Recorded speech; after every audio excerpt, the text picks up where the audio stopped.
Nous allons lire la Bible. Nous allons lire Jean chapitre 11 à partir du verset 17. Jean chapitre 11 à partir du verset 17.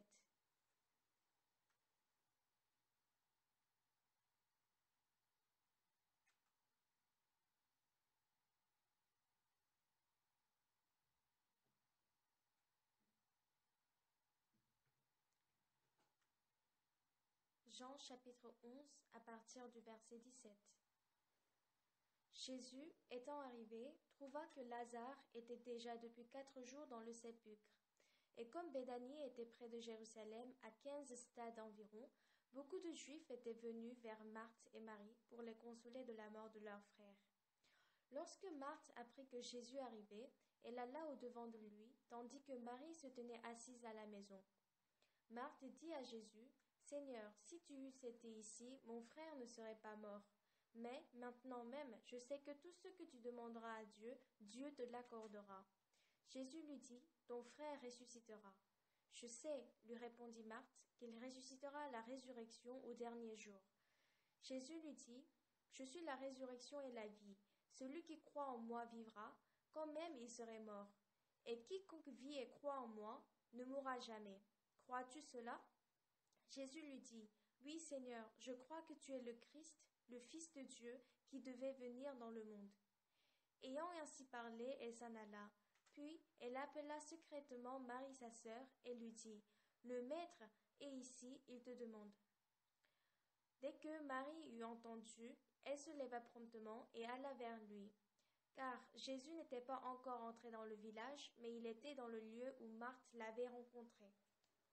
Les Juifs qui étaient avec Marie dans la maison et qui la consolaient, l'ayant vue se lever promptement et sortir, la suivirent, disant, « Elle va au sépulcre pour y pleurer. » Lorsque Marie fut arrivée où était Jésus, et qu'elle le vit, elle tomba à ses pieds et lui dit, « Seigneur, si tu eusses été ici, mon frère ne serait pas mort. » Jésus, la voyant pleurer, elle et les Juifs qui étaient venus avec elle, frémit en son esprit et fut tout ému. Il dit, « Où l'avez-vous mis ?» « Seigneur, lui répondirent-ils, viens et vois. » Jésus pleura. Sur quoi les Juifs dirent, « Voyez comme il l'aimait. » Et quelques-uns d'entre eux dirent, « Lui qui a ouvert les yeux de l'aveugle, ne pourrait-il pas faire aussi que cet homme ne mourut point ?» Jésus frémissait de nouveau en lui-même, se rendit au sépulcre. C'était une grotte et une pierre était placée devant. Jésus dit, « ôtez la pierre. » Marthe, la sœur du mort, lui dit, « Seigneur, il sent déjà, car il y a 4 jours qu'il est là. » Jésus lui dit, « Ne t'ai-je pas dit que, si tu crois, tu verras la gloire de Dieu ?» Ils ôtèrent donc la pierre, et Jésus leva les yeux en haut et dit, « Père, je te rends grâce de ce que tu m'as exaucé. Pour moi, je savais que tu m'exauces toujours, mais j'ai parlé à cause de la foule qui m'entoure, afin qu'ils croient que c'est toi qui m'as envoyé. » Ayant dit cela, il cria d'une voix forte, « Lazare, sors !» Et le mort sortit, les pieds et les mains liés de bandes, et le visage enveloppé d'un linge. Jésus leur dit, « Déliez-le et laissez-le aller. » Nous avons lu jusqu'au verset 44. Aujourd'hui, les étudiants de Kunuscore vont faire un autre spectacle pour remercier les spectateurs. Les étudiants sont très heureux, et moi aussi, en les voyant faire ce spectacle, je suis reconnaissant, c'est vraiment beau à voir. Et le cœur de tous les spectateurs était joyeux et heureux. C'était le samedi qu'ils ont fait le spectacle à Changwon. Et cette année, j'avais beaucoup froid. Je portais donc très souvent le jacket.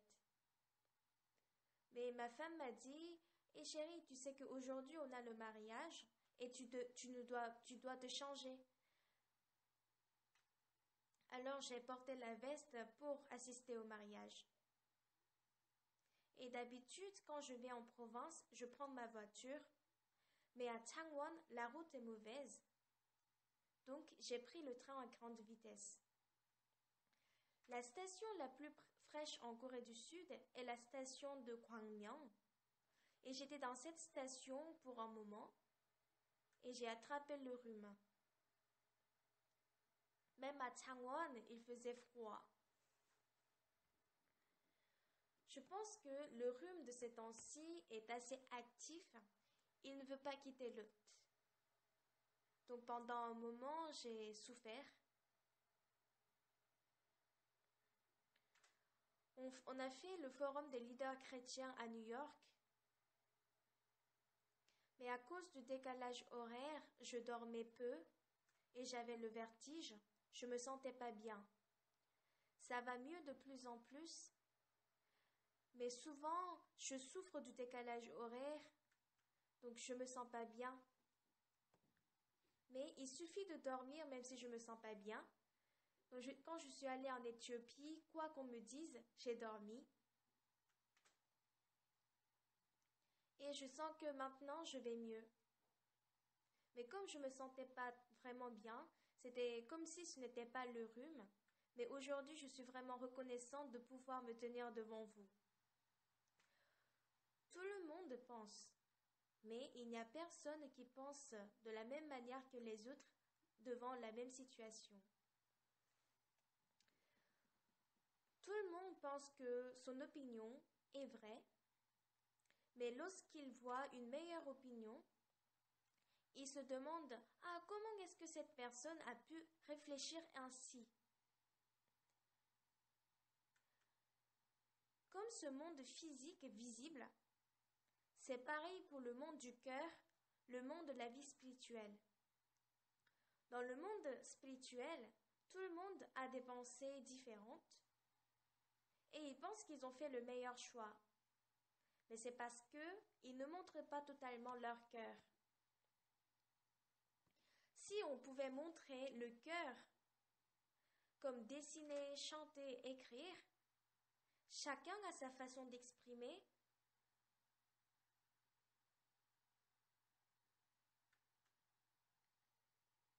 Tout le monde a son propre monde spirituel. Surtout le pasteur qui lit, qui guide les gens, il doit lier le monde du cœur au monde de Jésus. Mais les gens pensent tous qu'ils sont en train de bien mener leur vie spirituelle. Même entre les pasteurs de notre Église, il y a la différence de point de vue.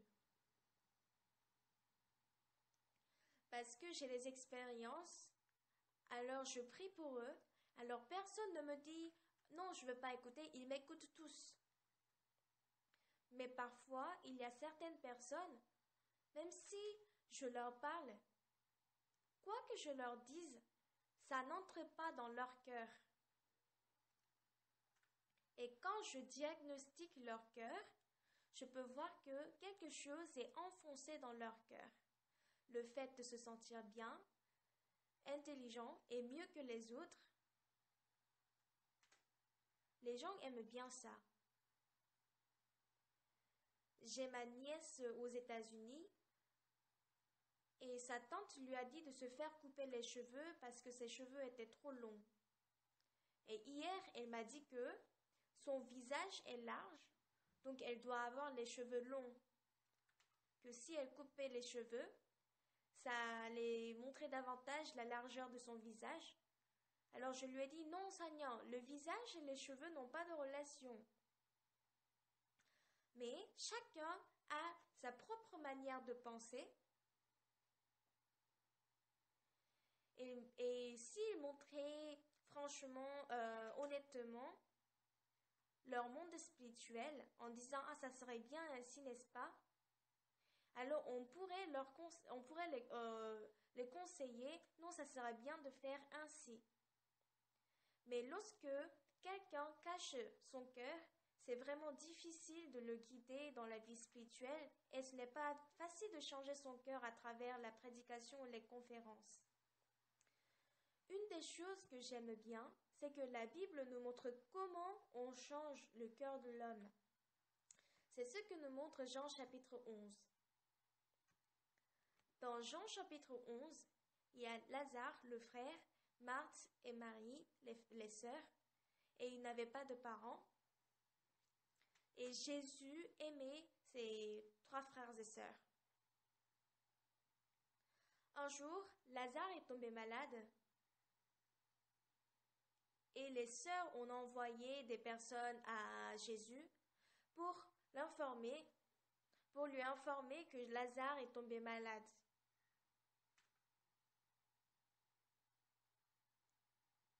Les sœurs pensaient que, comme Jésus les aime, il allait venir le plus tôt possible et guérir Lazare.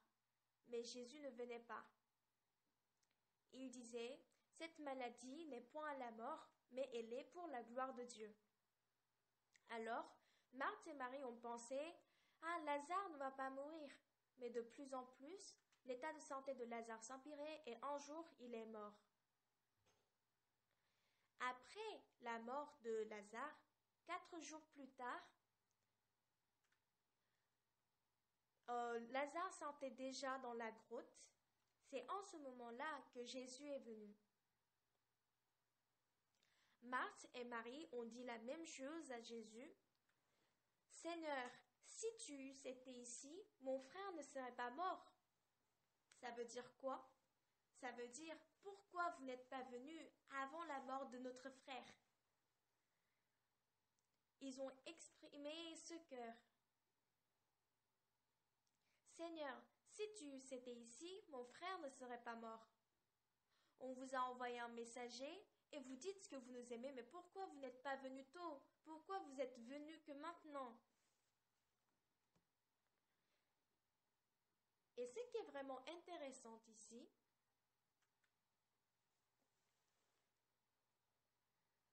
c'est ce qui s'est passé entre les 2 sœurs et Jésus.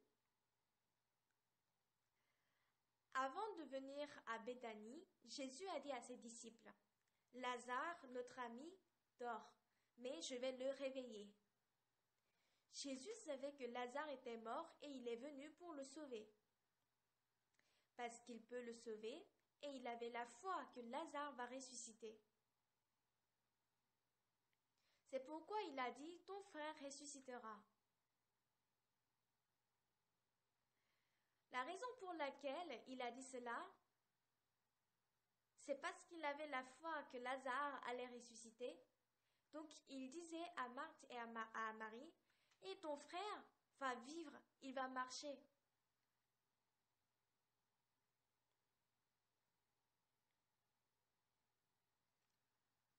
Marthe et Marie ont entendu Jésus dire, « Ton frère va ressusciter. »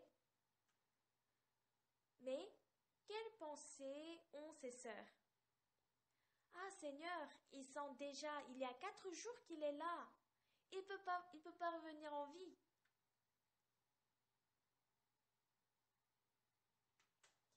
La parole de Jésus est entrée dans les oreilles de Marie et de Marthe, mais ils avaient des pensées totalement différentes du cœur de Jésus. Si Jésus était là, mon frère n'allait pas mourir, mais pourquoi est-ce qu'il est venu que maintenant? Il dit qu'il nous aime, et ça aurait été bien s'il était venu plus tôt et sauver mon frère. C'est qu'il n'aime plus mon frère. Elles avaient ces pensées, et elles avaient toujours la pensée qui disait qu'il n'y a pas d'espoir pour Lazare parce qu'il est déjà mort.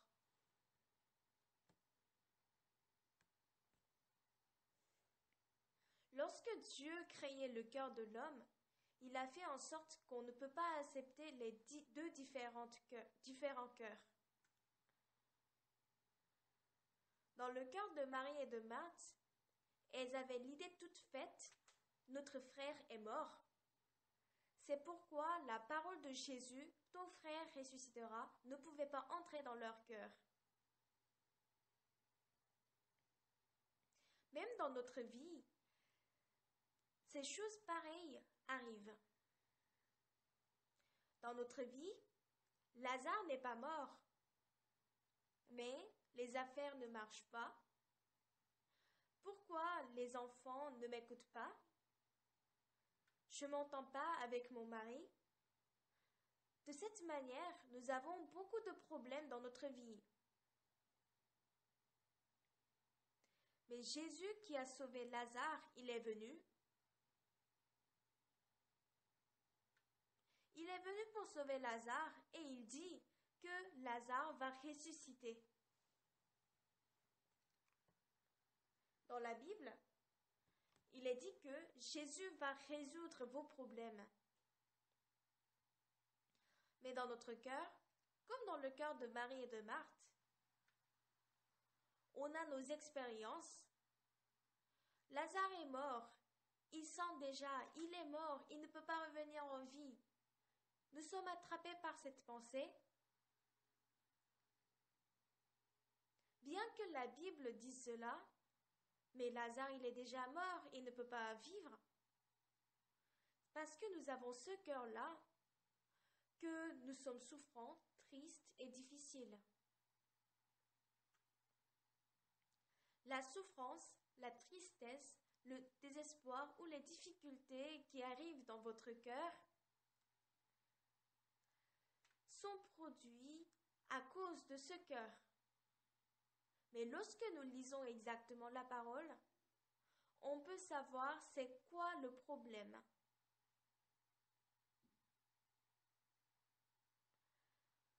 Il y a 2 pasteurs de notre église, un ministre en Corée et l'autre à l'étranger, et ils avaient des problèmes. Et pendant des mois, j'ai fait l'entretien avec eux. Et le problème, c'est quoi?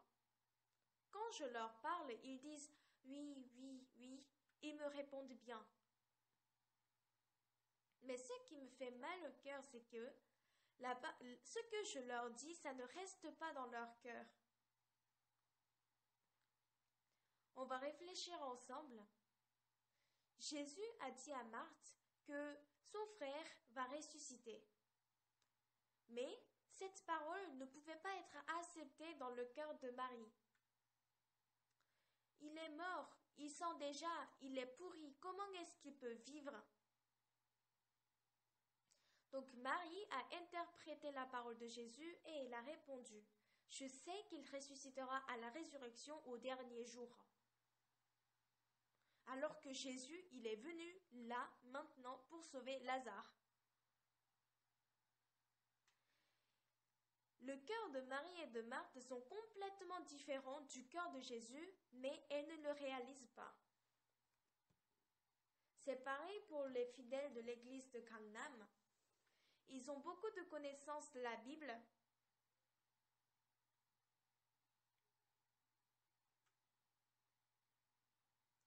Mais si la parole de Jésus qui dit que Lazare va ressusciter entre dans le cœur de Marthe, qu'est-ce qui arrive? Le désespoir, la tristesse s'en vont et la joie et la reconnaissance inexprimable entrent dans leur cœur. Elles vont être joyeuses et elles vont danser.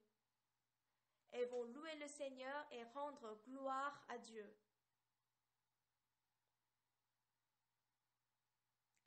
Jésus a dit à la femme samaritaine, « Je ne te condamne non plus, va et ne pêche plus. » Mais si cette femme ne croyait pas en Jésus, elle aurait pensé, « Ah, c'est possible que les gens reviennent avec des cailloux pour me rapider. » Si elle avait ce cœur-là, il n'y aurait pas de joie ni de reconnaissance dans son cœur. Bien-aimés, j'aimerais vous dire ça aussi. Il y a des gens qui viennent en retard au culte. Moi, j'aimerais venir un peu tôt pour donner le culte.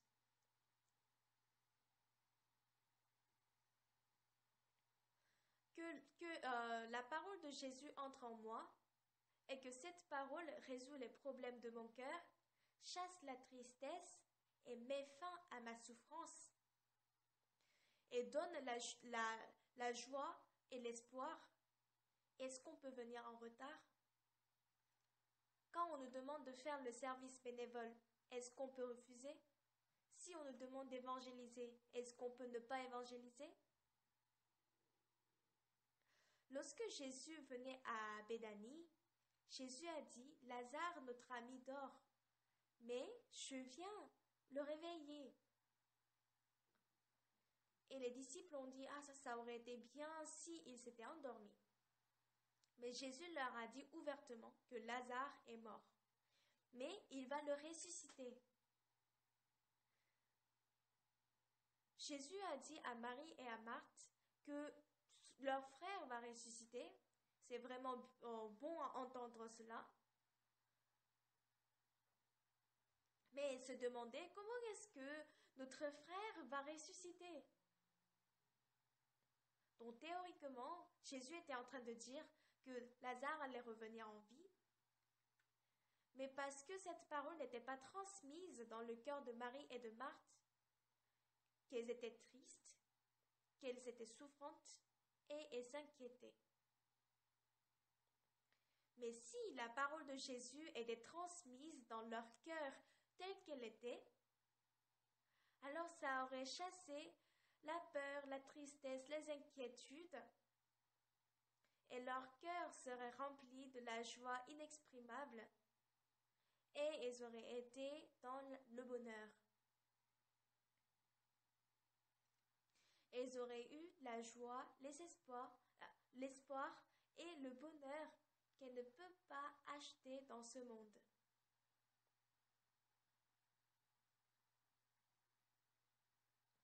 Si l'espoir, le bonheur et la joie remplissent notre cœur, on n'a même pas besoin de dire qu'on vient tôt ou tard à l'église, qu'on fait le service ou pas, qu'on évangélise ou pas. Et là, ce que Jean, chapitre 11, nous enseigne, c'est que la parole de Jésus est entrée dans le cœur de Marie et de Marthe, mais cette parole n'était pas reçue comme la parole par la foi.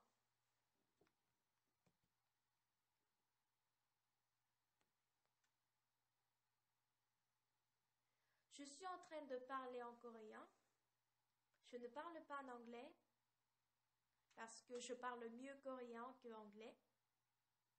Mais ça ne veut pas dire que je parle pas du tout l'anglais, mais parce que c'est plus facile de parler en coréen que je parle en coréen. Et vous m'écoutez en coréen, mais si ce que je dis n'entre pas dans votre cœur, alors ce que je dis ne peut pas travailler dans votre cœur. La parole de Jésus a traversé les tympans, les nerfs crâniens ont détecté cela, mais Marthe était toujours triste et elle était souffrante. C'est vraiment étonnant. Il y a le frère Johan Tue qui était piqué par un scorpion et il était en train de mourir. Le pasteur de Liberia m'a appelé en pleurant. « Pasteur, Johan Tue, il a un scorpion a piqué Johan Tue, il est en train de mourir. » Il y a quelques 1000 kilomètres éloignés, il y a quelques 1000 kilomètres entre nous. Et cette fois-ci, pour aller en Éthiopie, ça m'a pris 13 heures pour aller. Et de l'Éthiopie jusqu'au Libéria, ça prend 6 heures encore. Donc ça veut dire que je dois prendre l'avion pendant 20 heures. On était très éloignés physiquement et que seul le téléphone me connectait à l'étudiant qui était en train de mourir. Qu'est-ce que je peux lui dire? Qu'est-ce que je peux lui faire? Et ce que j'aime bien le fait d'être pasteur, c'est pas d'avoir une belle voiture ou bien d'être respecté par les gens, mais c'est de pouvoir donner l'espoir aux gens. De pouvoir donner l'espoir, de pouvoir transmettre cela. Je suis vraiment reconnaissant et heureux d'être pasteur. Lorsque la parole entre dans le cœur des gens, la tristesse part, la souffrance, l'inquiétude disparaissent, et l'espoir et la paix divine entrent dans leur cœur. C'est en ce moment-là que je réjouis d'être pasteur. Ce n'est pas autre chose que j'aime bien, mais lorsque je pense à cela, je me demande, qu'est-ce que vous attendez pour goûter cette joie? Je dis ça. Ce que je sais exactement, c'est que cet étudiant parle coréen, moi je parle coréen, donc je pouvais lui transmettre mon cœur. Johan, je lui ai demandé. Johan, est-ce que tu m'entends? Johan, c'est pasteur Oaks Park. Tu m'entends? Oui, pasteur.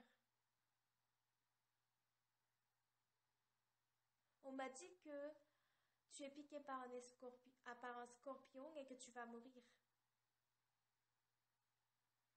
Et le docteur même, il dit que tu ne peux vivre que quelques heures. Johan, écoute-moi bien. Ce que tu vois là, c'est la situation. C'est vrai que tu es en train de mourir, mais ça, c'est la situation. Johan, ce matin, j'ai lu la Bible. J'ai lu Ésaïe chapitre 40, verset 31. Il est dit, « Ceux qui se confient en l'Éternel renouvellent leur force. »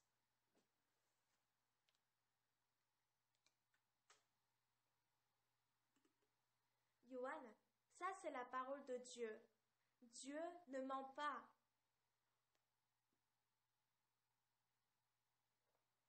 Il accomplit sa parole.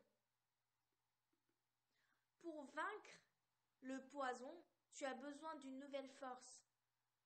Dans Ésaïe chapitre 40, verset 31, Dieu a dit, « Ceux qui se confient en l'Éternel renouvellent leur force. » Alors tu dois regarder Dieu, tu dois espérer en Dieu.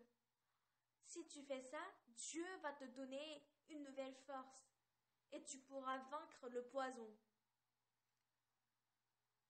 Il faut attendre Dieu travailler. Tu dois te confier en l'Éternel.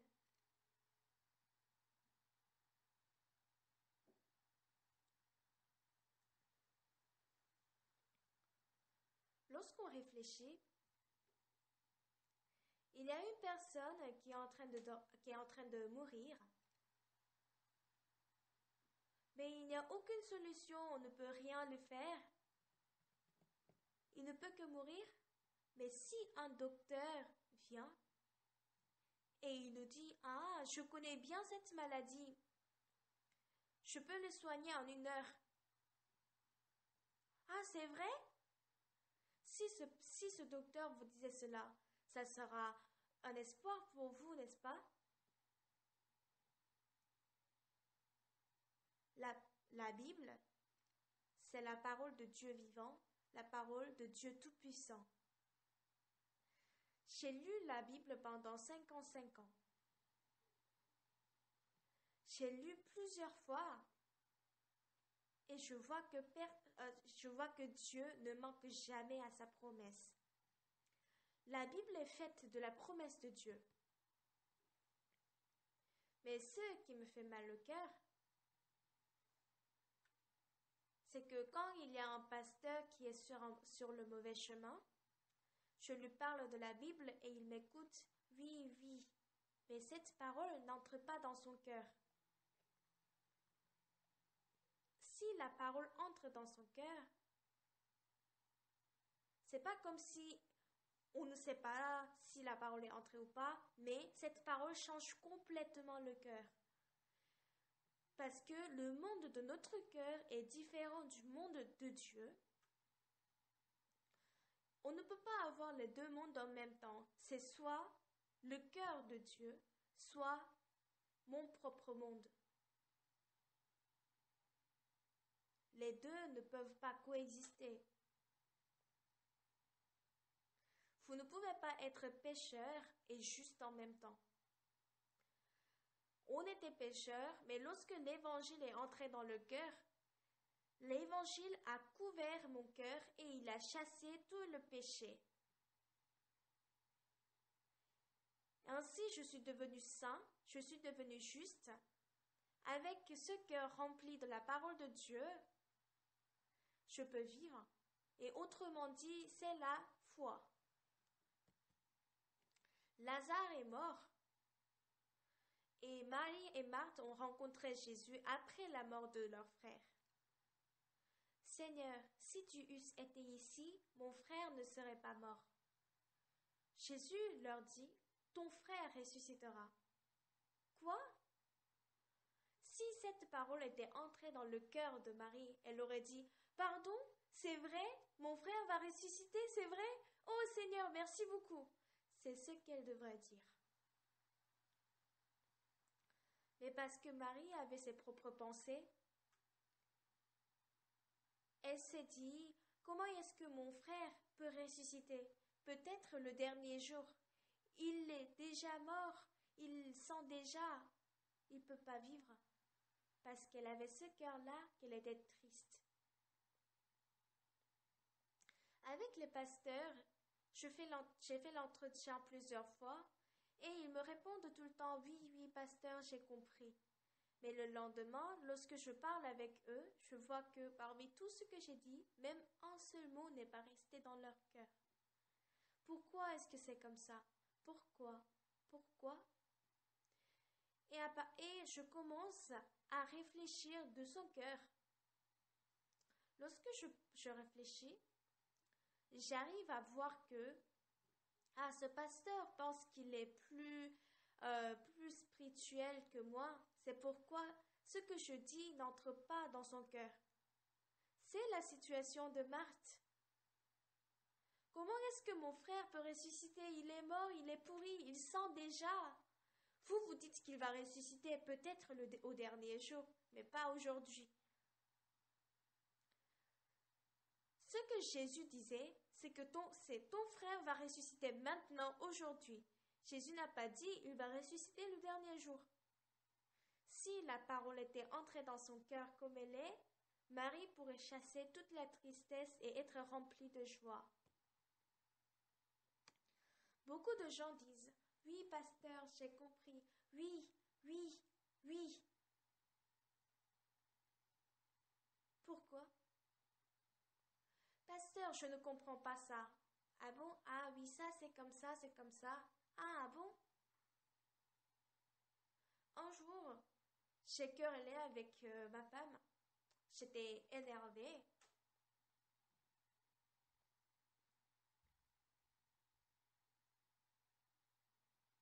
Ma femme, elle m'a dit, chérie, je comprends pas très bien. Il faut pas seulement te mettre en colère, mais explique-moi. J'étais très surpris. Ah, mais ma femme sait dire ça? Elle semblait être très précieuse à mes yeux. Donc je me suis assise et je lui ai expliqué un à un. Et elle m'a dit, ah, maintenant je comprends, alors je suis désolée. Mais elle n'a plus refait ça. Pourquoi? Parce que ma femme, elle pense à mon mari, il ne connaît pas très bien parce que c'est un homme. Même si on est pasteur, même si on est l'épouse de pasteur, parce que nous avons les pensées. Lorsque je parle aux gens, ils disent oui, oui, mais ils trouvent difficile de suivre ma parole. Pourquoi? C'est parce qu'on a notre propre opinion et idée. C'est vrai, bien que, bien que la parole de Dieu dit ça, mais quand on a des difficultés, on doit faire ça, on doit faire ainsi. Donc, je peux savoir exactement que ce que j'ai dit n'est pas resté dans leur cœur. Jésus dit, vous cherchez à me faire mourir parce que ma parole ne pénètre pas en vous. Par exemple, Jésus a dit à Adam, Dieu a dit à Adam, vous mourrez si vous mangez le fruit de la connaissance du bien et du mal. Mais Satan, il a dit, non, c'est pas vrai. Si vous mangez ce fruit, vos yeux vont s'ouvrir et vous deviendrez comme Dieu. Si la parole de Dieu était établie dans le cœur d'Adam, Adam pourrait dire non, serpent, va-t'en. Dieu a dit, si on mange le fruit de la connaissance du bien et du mal, on va mourir. Mais vous savez, comment est-ce que Adam a pu manger le fruit de la connaissance du bien et du mal? Ce n'est pas comme ça, simplement que Adam a mangé ce fruit, mais c'est en piétinant la parole de Dieu qu'il a pu manger le fruit de la connaissance du bien et du mal. Il a piétiné, méprisé et nié la parole de Dieu. Il a été tenté par le serpent et il a mangé le fruit de la connaissance du bien et du mal, mais en réalité, il a méprisé, il a piétiné la parole de Dieu. Peut-être c'est parce que les gens sont les descendants d'Adam, mais plusieurs fois, ils méprisent la parole de Dieu et ils suivent leurs propres pensées. Ce que Jean chapitre 11 dit, ce n'est pas le sermon de Pasteur Park, mais c'est ce que Jésus a dit à Marie et à Marthe. Dans le cœur de Marie et Marthe, elles avaient toujours la pensée qui dit que leur frère était mort. Donc il n'y avait pas de place pour la parole de Jésus. J'ai appelé le frère. Frère, écoute-moi, écoute-moi. Oui, oui, oui. Et le lendemain, quand je discute avec lui, je peux voir qu'il vit toujours avec son propre cœur. Pourquoi est-ce qu'il n'arrive pas à accepter la parole de Dieu? Les frères pensent, ah, je ne peux pas dire ça, pasteur, mais c'est parce qu'il ne sait pas exactement. J'ai raison plus que lui. Oui, parfois j'ai tort, mais parfois j'ai raison aussi. Hein. Je sais que les frères pensent ainsi. C'est pourquoi je leur explique à nouveau et ils me répondent oui, oui, oui. C'est pareil avec Marthe. Marie. Ils doivent être tristes, souffrants. Le frère Che Yohan a accepté la parole de Dieu. Mais avant ça, son cœur était arrêté. Donc les docteurs ont effectué la réanimation cardio-respiratoire. Le scorpion l'a piqué la nuit. Et normalement, dès que le scorpion pique, on doit venir à l'hôpital et recevoir le traitement, sinon on meurt.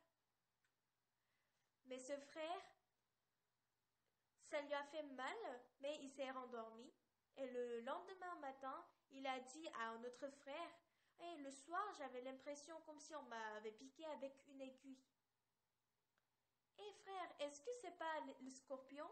Non, tu plaisantes? Il y a le scorpion dans notre chambre.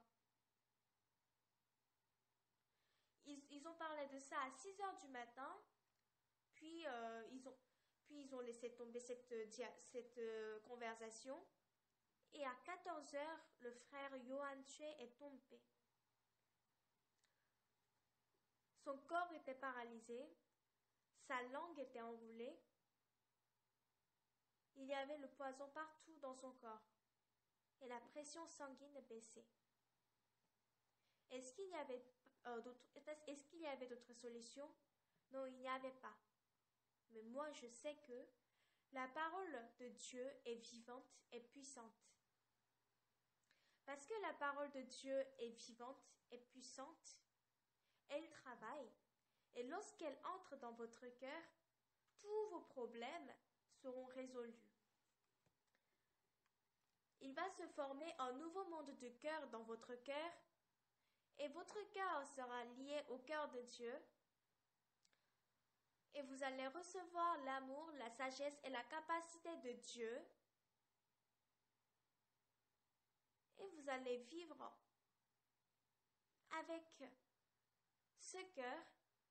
Vous ne pourrez plus vivre comme avant, même si vous le souhaitez.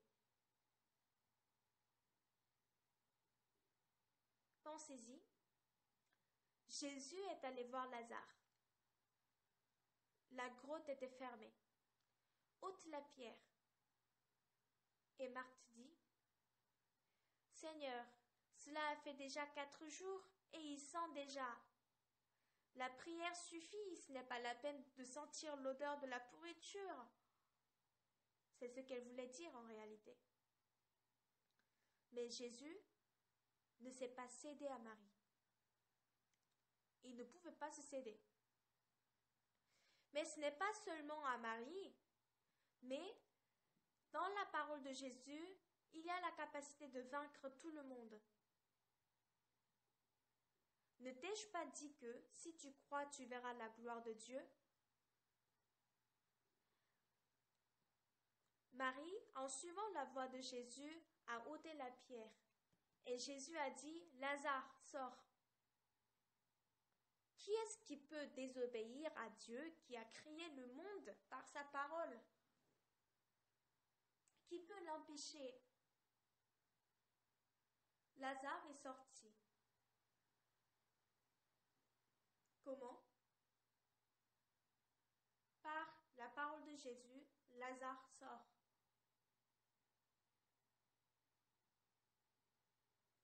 Les gens, au lieu d'accepter la parole de Jésus toute puissante, ils essayent de faire avec le zèle, ils essayent d'être fidèles, ils essayent de ne pas faire le mal, ils essayent de vivre en faisant du bien.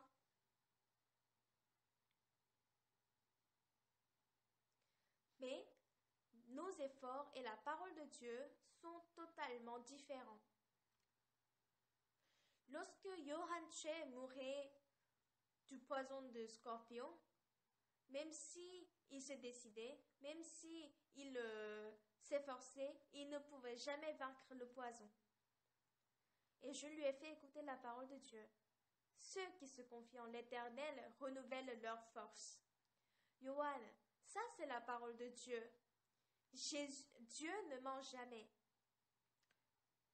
Pour vaincre le poison du scorpion, tu as besoin d'une nouvelle force. Et il est écrit, si tu te confies en l'Éternel, il va renouveler ta force. Alors regarde Dieu, il faut te confier à Dieu et tu vas obtenir une nouvelle force. Ainsi, tu peux vaincre le poison.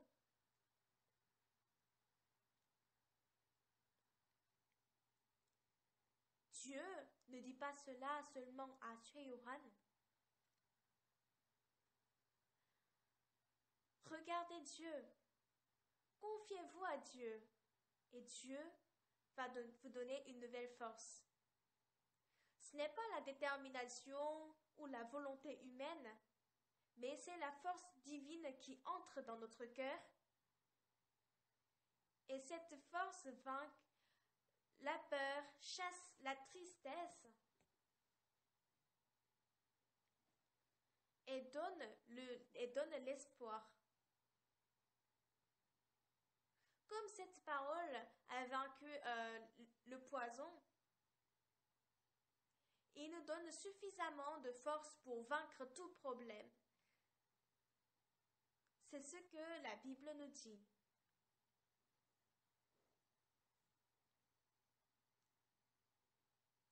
À travers Jean chapitre 11,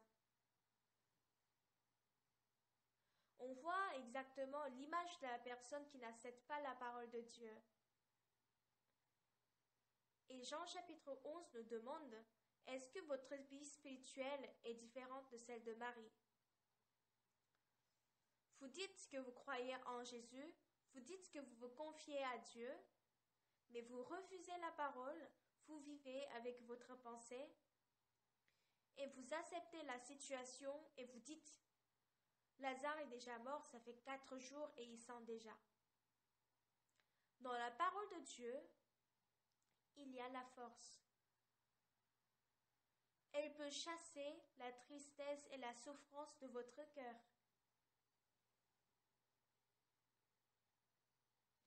La force de Jésus a fait tomber devant la femme prise en flagrant délit d'adultère tous les cailloux. Il a chassé la foule.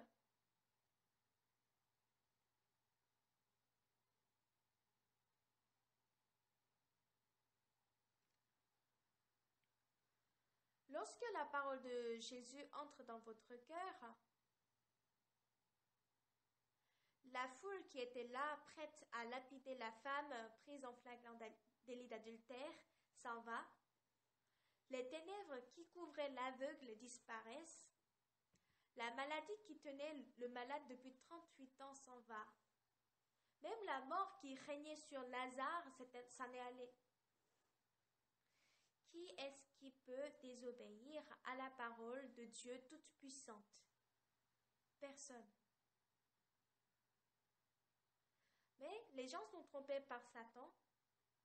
Ils abandonnent la parole de Dieu et ils disent qu'ils ont raison. C'est ce que Marie a fait, c'est ce que Marthe a fait. Ôtez la pierre.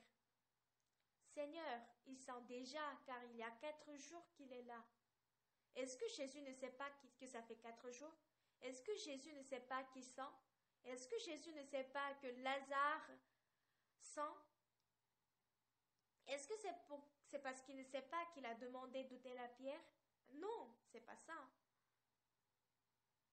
Si Jésus ne sait pas ça, alors que Marthe le sait, ça veut dire que Marthe est plus intelligente que Jésus. Si Marie le sait, ça veut dire qu'elle est plus intelligente que Jésus. Seigneur, il sent car il y a 4 jours.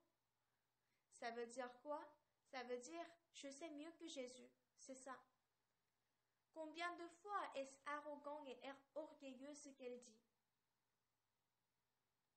Parmi nous, il y a beaucoup de gens qui commettent cette faute. Ils disent qu'ils ont raison devant Jésus. Mais le problème, mais la vérité est qu'il n'y a personne qui ne change pas quand il reçoit la parole de Dieu. Lorsque la parole entre dans leur cœur, ils sont guéris, leur vie change. C'est vraiment reconnaissant. Je voulais toujours aller en Éthiopie, mais je n'avais pas l'occasion. Mais en juillet, l'année passée, j'avais une audience avec le président d'Ouganda. Et de retour, je voulais aller en Éthiopie. J'ai donc trouvé un billet et je suis allée. Le lendemain matin, j'avais l'occasion de rencontrer le ministre de l'Éducation. Et je ne peux pas tout raconter. J'ai eu un rendez-vous avec le ministre de l'Éducation. Et il y avait quelques membres de la chorale Gracias.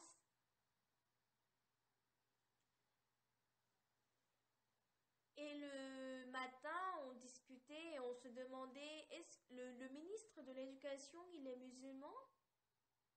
S'il est musulman, il ne va pas aimer les cantiques. De quoi est-ce que je vais lui parler? Alors, la chorale n'a pas chanté la louange, ils ont simplement chanté des chansons.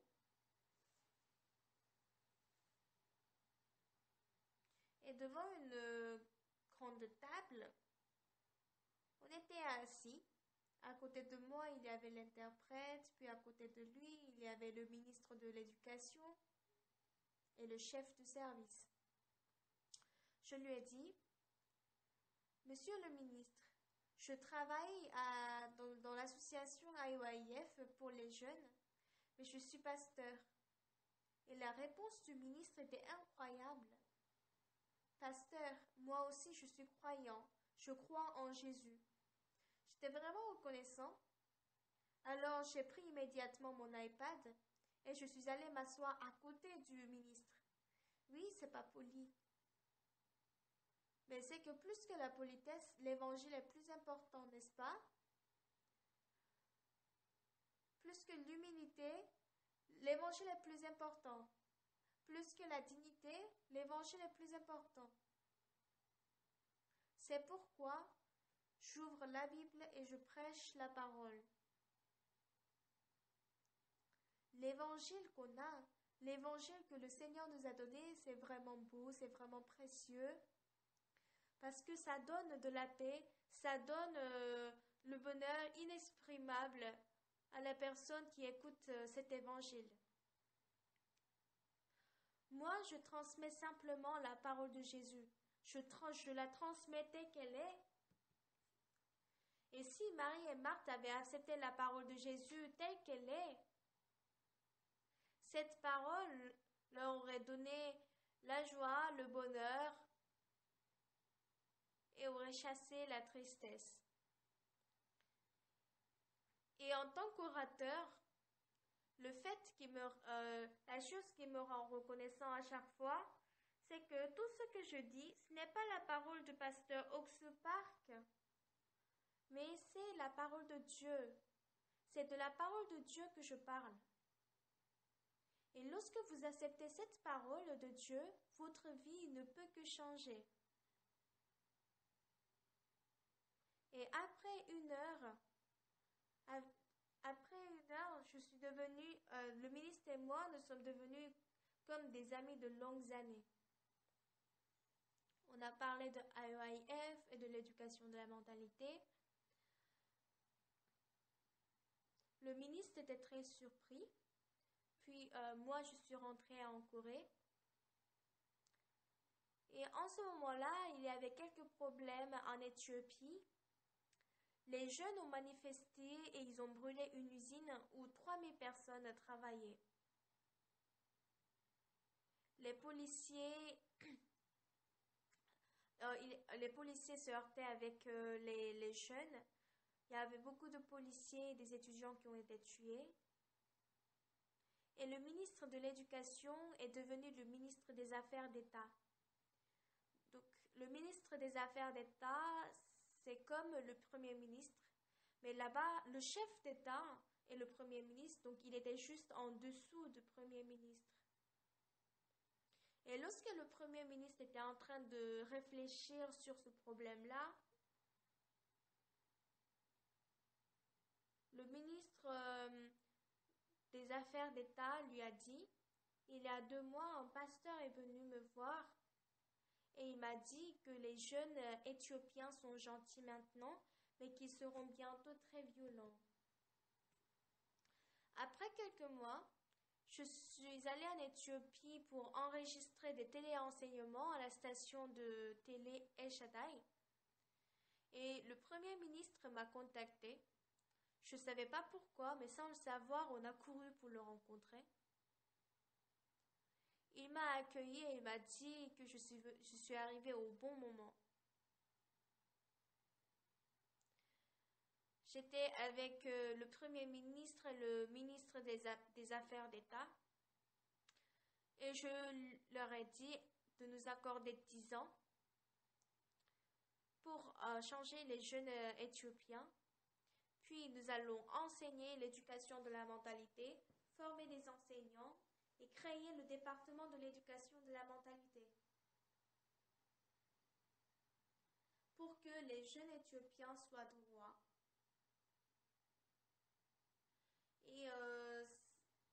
Et une autre chose qui m'a étonnée, je l'ai apprise cette fois-ci, 20% du budget éthiopien est consacré à l'éducation. Donc ça veut dire que le ministre de l'Éducation est très puissant en Éthiopie.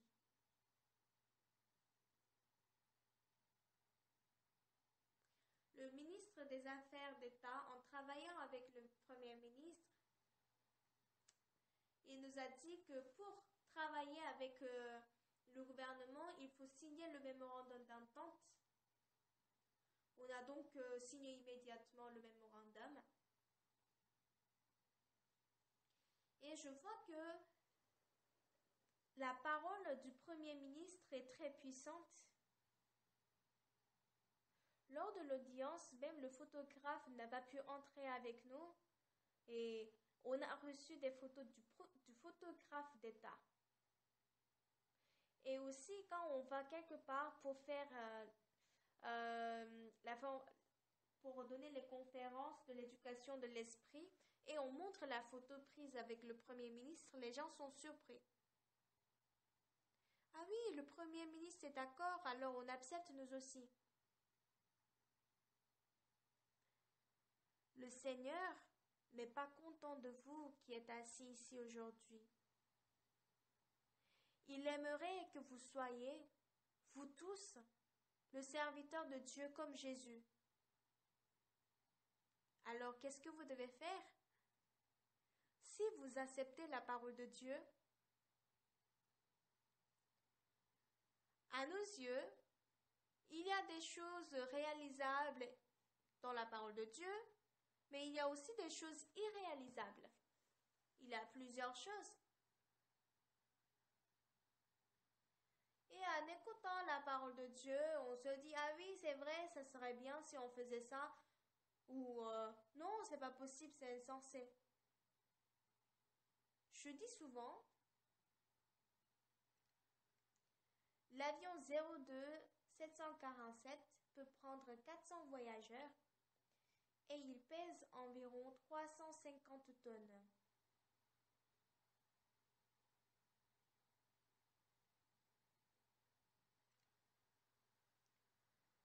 Même si 1000 personnes portent cet avion pour le jeter dans le ciel, ils ne peuvent pas, ils n'y arrivent pas. Mais on utilise un autre moyen.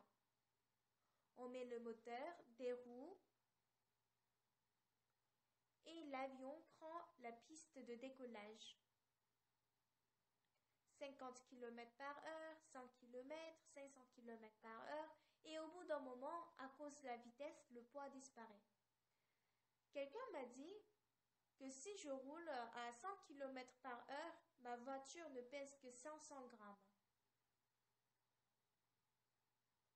Qui ne pèse pas du tout, qu'elle ne pèse pas du tout.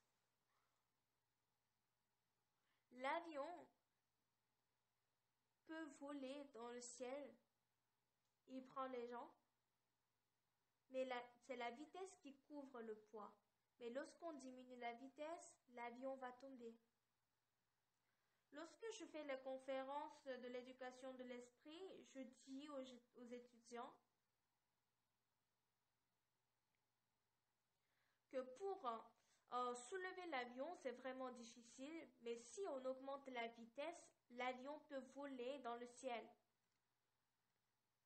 Si on se dit, je dois arrêter de jouer au jeu, je ne dois pas prendre des drogues, je ne dois pas jouer au jeu d'argent, c'est vraiment difficile, c'est pénible. Mais, comme la vitesse, on peut résoudre ces problèmes. Comment? La parole de Jésus entre dans le cœur et ils ne peuvent que changer. Ce matin, nous avons chanté le cantique. Jésus est entré dans le cœur et nous sommes devenus des nouvelles personnes. Si Jésus est dans votre cœur, Jésus vainc la tristesse et la souffrance qui vient de Satan. Il nous donne la liberté, le bonheur et la paix. Beaucoup de gens sont trompés par Satan et ils se disent qu'ils n'ont pas la foi et qu'ils mènent une vie charnelle. Marthe a rencontré Jésus. Seigneur, si tu étais ici, mon frère ne serait pas mort. Jésus lui dit, ton frère ressuscitera. Si cette parole était entrée dans le cœur de Marthe, elle aurait chassé la tristesse du cœur de Marthe, aurait chassé la tristesse et le désespoir, et aurait rempli son cœur du bonheur et de l'espoir. C'est ça que la parole de Dieu fait dans notre cœur. Vous voulez être heureux en vivant dans un beau appartement, avoir un bon téléphone portable, acheter une belle voiture, manger de délicieux plats, avoir un ordinateur? C'est stupide. C'est tout ce que les gens qui ont de l'argent peuvent faire tout ça, mais l'argent ne donne pas le bonheur. Mais si la parole de Dieu entre dans votre cœur,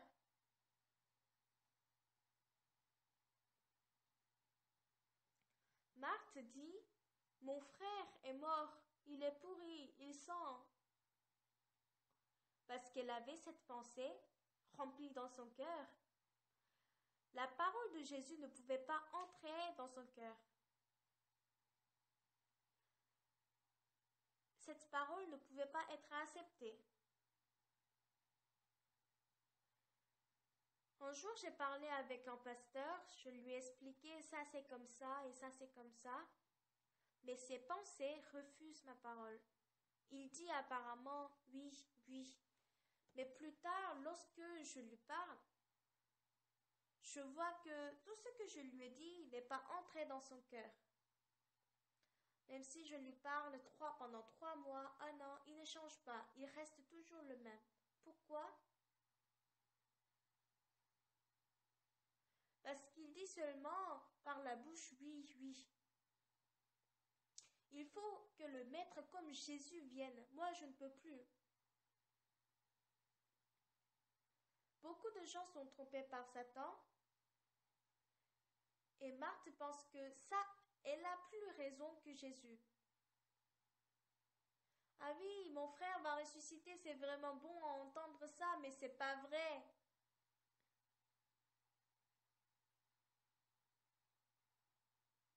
Les gens qui désobéissent à la parole de Jésus, à quoi ils ne peuvent pas désobéir alors? Les gens, ils m'écoutent, mais ils n'acceptent pas tout ce que je leur dis.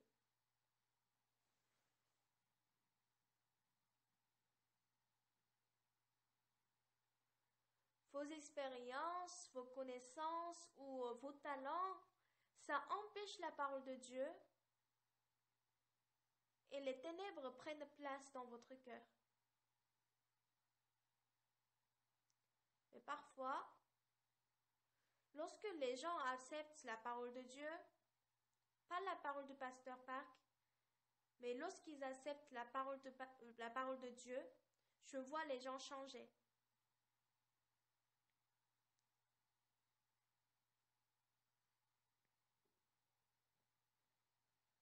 Il y a un étudiant qui s'appelle Elim John. Il est tombé malade et c'était la fièvre jaune. Mais personne ne savait que c'était de la fièvre jaune parce qu'avant d'aller en Afrique, on doit être vacciné. Et cet étudiant aussi a été vacciné. Mais continuellement, il y avait du sang qui coulait de ses narines. Et on ne pouvait pas le soigner. Je lui ai téléphoné et je lui ai dit, Elim, écoute-moi. L'Éternel donne une nouvelle force à ceux qui se confient en lui. Tu ne peux pas vaincre la maladie toi-même, n'est-ce pas? Mais si Dieu est en toi, il va te donner une nouvelle force. La parole de Dieu, c'est Dieu, n'est-ce pas? C'est ce que le livre de Jean dit. Au commencement était la parole et la parole était Dieu. Ça veut dire que ceux qui refusent la parole de Dieu, ils refusent Dieu. Elim, la parole de Dieu, c'est Dieu. Ceux qui se confient en l'Éternel renouvellent leur force. Accepte cette parole. Accepte cette parole par ton cœur et tu vas renouveler ta force. Et après, quelques jours plus tard, le pasteur a touché le cou de Elim et le sang a cessé.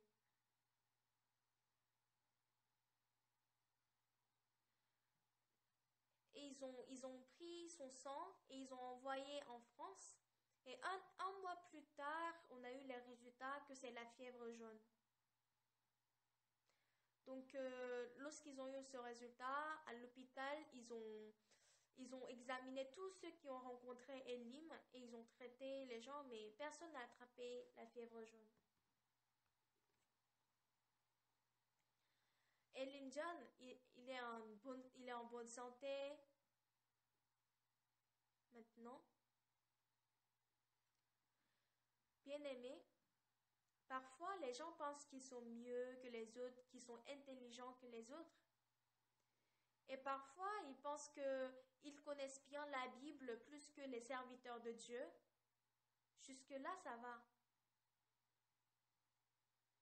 Mais le problème, c'est qu'il y a beaucoup de gens qui pensent qu'ils ont raison plus que la parole de Jésus et qu'ils sont intelligents plus que Jésus. Ces pensées viennent de Satan.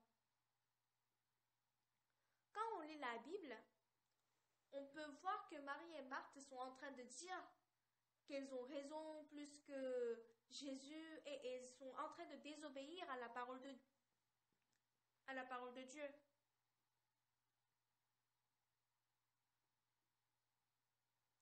Ôte la pierre.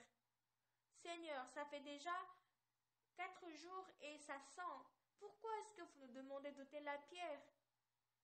Ça, c'est ce que les gens qui sont trompés par Satan disent. Que la parole de Dieu sont similaires à mes pensées ou pas, ça c'est pas important.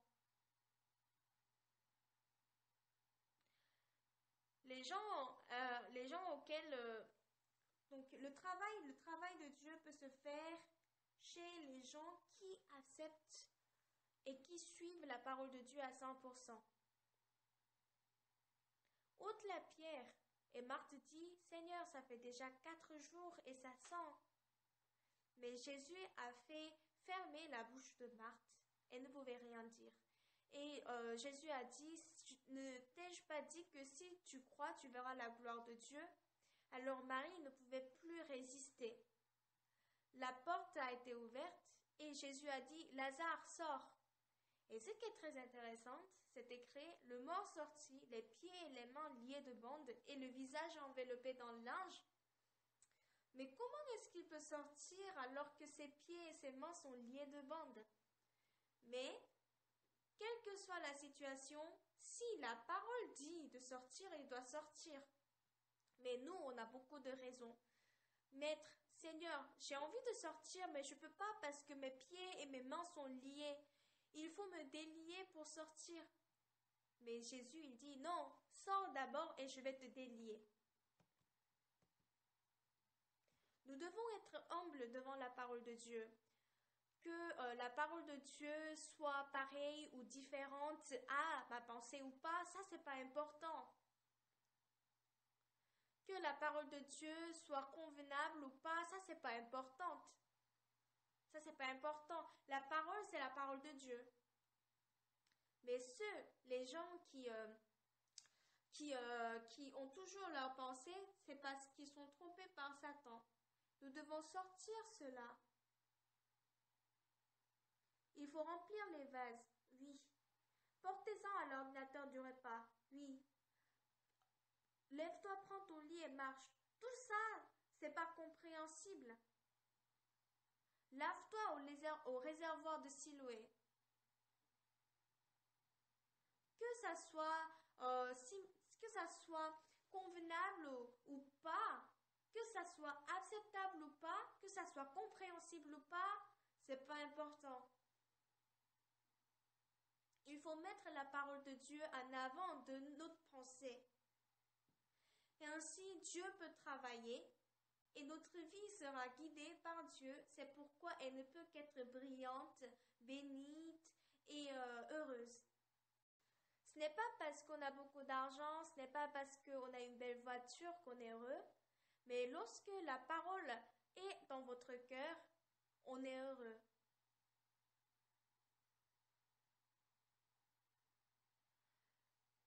La parole a chassé la foule qui a entouré la femme prise en flagrant délit d'adultère. De cette manière, cette parole chasse la tristesse, les inquiétudes et les soucis, et elle remplit notre cœur de la joie et de l'espoir et du bonheur. Au début, Marie et Marthe n'écoutaient pas la parole de Dieu, mais elles ont ôté la pierre. Ainsi, Jésus pouvait travailler et leur cœur pouvait être rempli de la joie, de l'espoir, de la paix. Bien-aimés, la parole de Dieu n'est pas dans l'argent, dans le bonheur n'est pas dans l'argent, dans l'honneur, mais c'est dans la parole de Dieu. C'est seulement par la parole de Dieu que nous pouvons être heureux.